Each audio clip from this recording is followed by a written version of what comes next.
Bienvenue à la capsule d'information Planification curriculaire, un processus de design, musique 9e à la 12e année du programme français. Cette capsule décrit et explique le document Planification curriculaire, un processus de design servant à conceptualiser, planifier et évaluer l'apprentissage en musique de la 9e à la 12e année. Ce document rassemble sur une seule page le modèle 3C en éducation artistique, un cycle de planification et d'évaluation,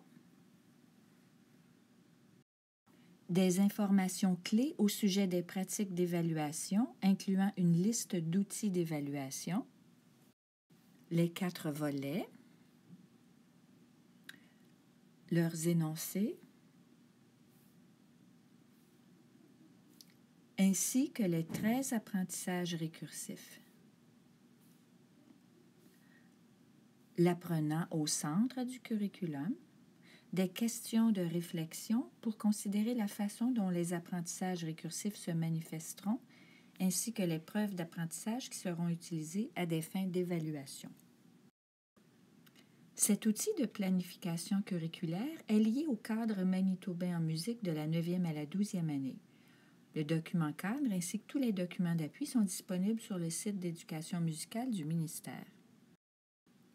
Le cadre en musique est axé sur 4 volets essentiels à l'apprentissage, interreliés, représentés par les ailes d'un papillon servant d'organisateur graphique.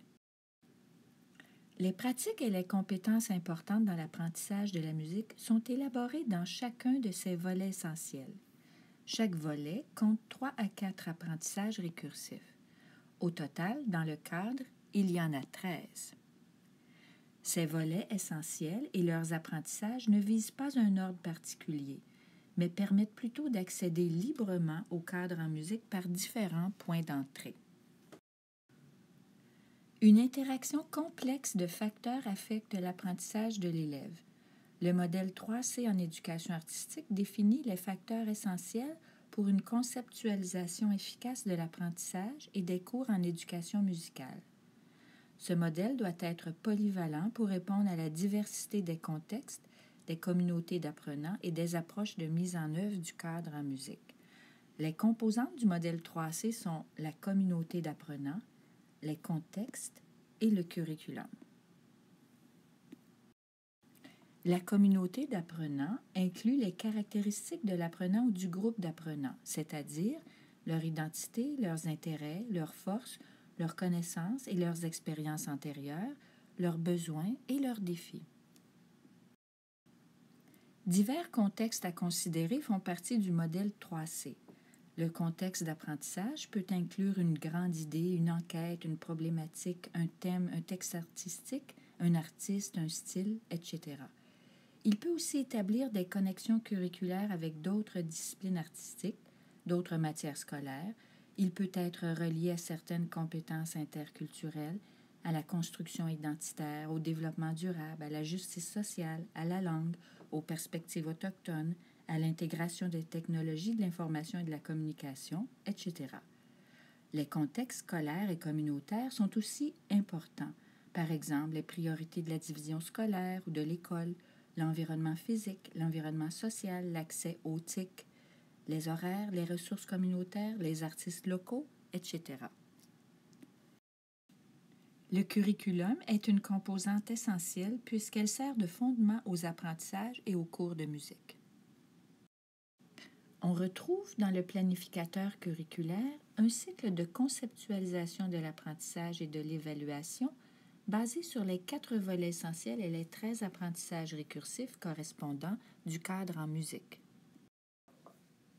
Bien que le cycle de conceptualisation de l'apprentissage et de l'évaluation soit présenté dans une séquence linéaire, il ne constitue pas un système fixe ou fermé. Le cycle constitue plutôt un système ouvert et dynamique. Le diagramme circulaire utilisé dans cette capsule décrit le cycle de conceptualisation de l'apprentissage et de l'évaluation présenté de façon linéaire dans le planificateur. Le diagramme circulaire indique que le cycle n'est pas statique. Il est alimenté et façonné par différents éléments interdépendants qui influenceront et généreront de nouveaux cycles d'apprentissage. Le cycle de conceptualisation de l'apprentissage et de l'évaluation est un processus qui commence par identifier l'apprenant en musique. On détermine d'abord le profil de l'apprenant ou du groupe d'apprenants. Par exemple, l'identité de l'élève, ses intérêts, ses forces, ses connaissances et ses expériences antérieures, ses besoins et ses défis. Puis, on considère les contextes authentiques et pertinents qui répondent aux besoins et aux intérêts des élèves, le contexte et les connexions d'apprentissage, et les contextes scolaires et communautaires servent à ancrer l'apprentissage. Avec le profil et les contextes en tête, on détermine le ou les volets essentiels à l'apprentissage qui serviront de point d'entrée au curriculum. Par la suite, on sélectionne et on cible les apprentissages issus des 4 volets qui orienteront l'enseignement et l'évaluation.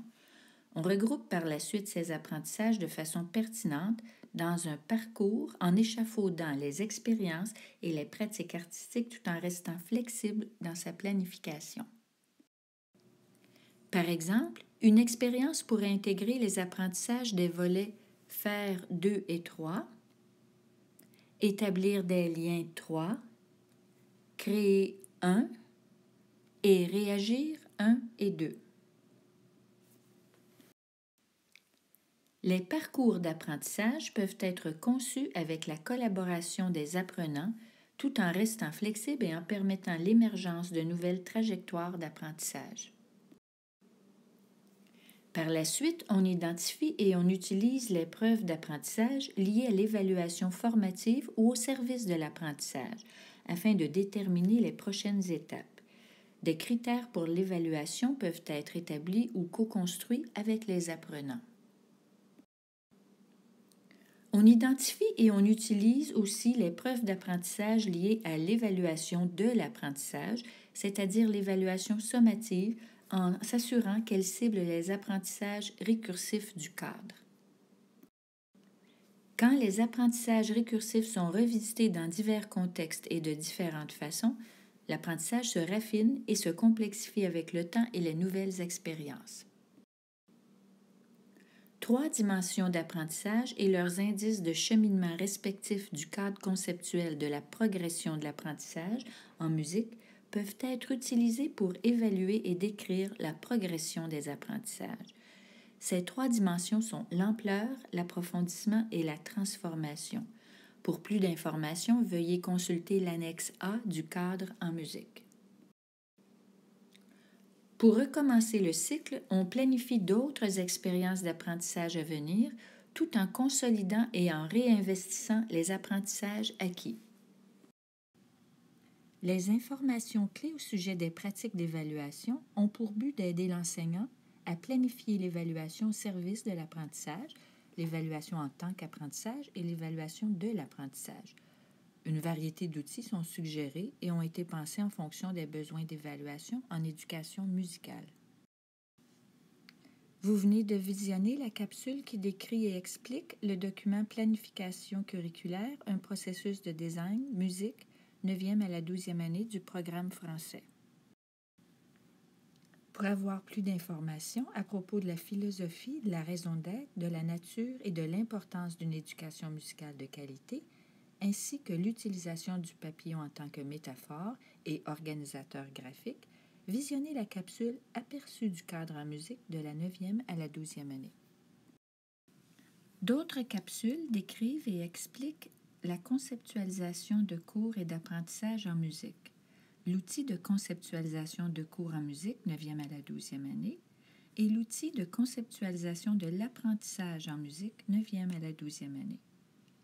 L'outil de conceptualisation de l'apprentissage en musique est disponible en 2 formats, un livret imprimable 8,5 par 11 et une version 11 par 17.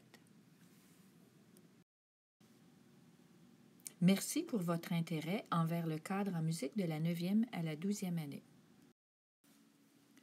Le diagramme circulaire utilisé dans cette capsule décrit le cycle de conceptualisation de l'apprentissage et d'évaluation présenté de façon linéaire dans le planificateur. Le diagramme circulaire indique que le cycle n'est pas statique.